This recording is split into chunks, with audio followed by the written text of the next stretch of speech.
So let me pause you there. I mean, I agree with you that we need to have more of a sense of commitment to the common good.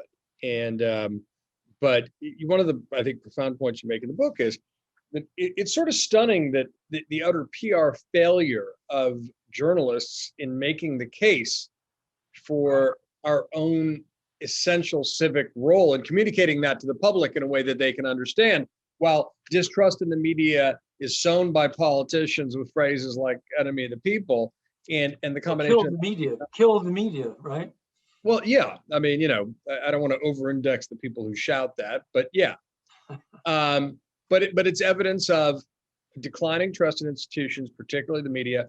So given that it's a PR fail by people whose job it is to tell people what's happening, and that as journalists, we believe that there is such a thing as facts, even if objective truth, maybe, in a philosophical realm,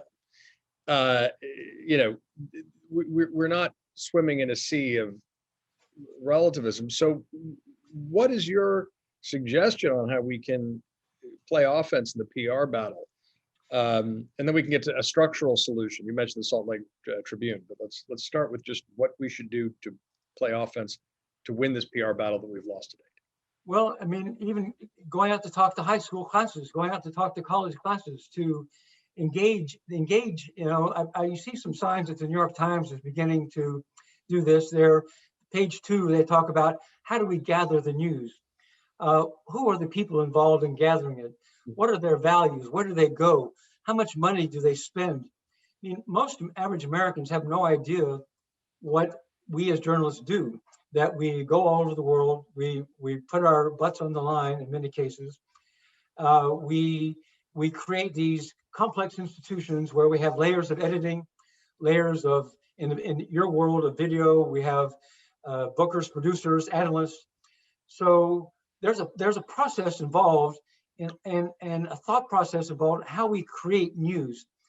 News is not just an 18-year-old farting in public, in effect, excuse my French, but you just don't bloviate and by yourself in public and call that news. You have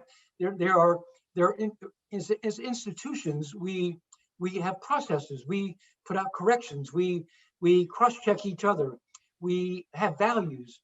And so Mark Zuckerberg said the other day that well, we don't really want private sector companies dictating what truth is in our society, do we?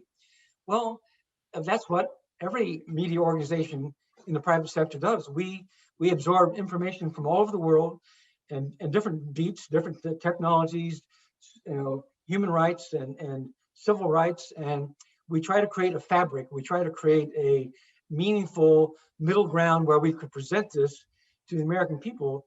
And so we need to explain that. And so for some reason, we assumed that the American people understood that. We assumed that the American people understood that we do this not to get rich. We're certainly not getting rich at this.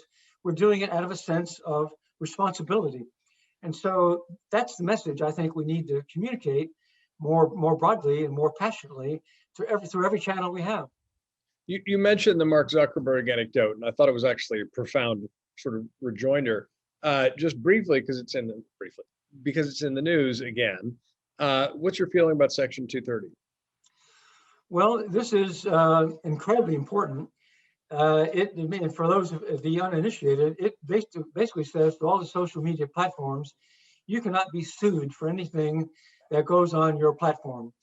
So, so what that means is that the social media platforms have the right to put the most outrageous, inflammatory, extremist stuff on their platforms without vetting it, without checking it, in fact, exacerbating it, in fact, inflaming it with the algorithms that direct it to the most marginalized and sympathetic audiences.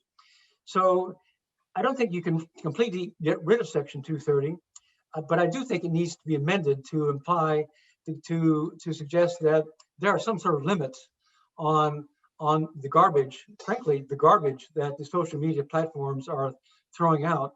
There needs to be guardrails of some sort on social media platforms. There need to be certain areas where the monitors, I mean, Mark Zuckerberg talks about how he's hired 30,000 monitors, but all the reporting suggests that they can't really monitor, that they're not really allowed to do their jobs. They're just there for PR, right? For Zuckerberg's PR purposes. So there need to be at least some sectors that are moderated. Maybe some of the traffic in the most sensitive sectors can be delayed 3 or 4 minutes. Imagine delaying it 3 or 4 minutes to allow monitoring systems to take effect.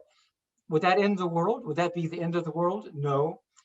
So there needs to be discipline imposed on these social media platforms, and Section 230 is one tool that I think could be amended, not gotten rid of, but amended in a responsible way that would move the social media giants in the direction of taking responsibility for the content that they disseminate.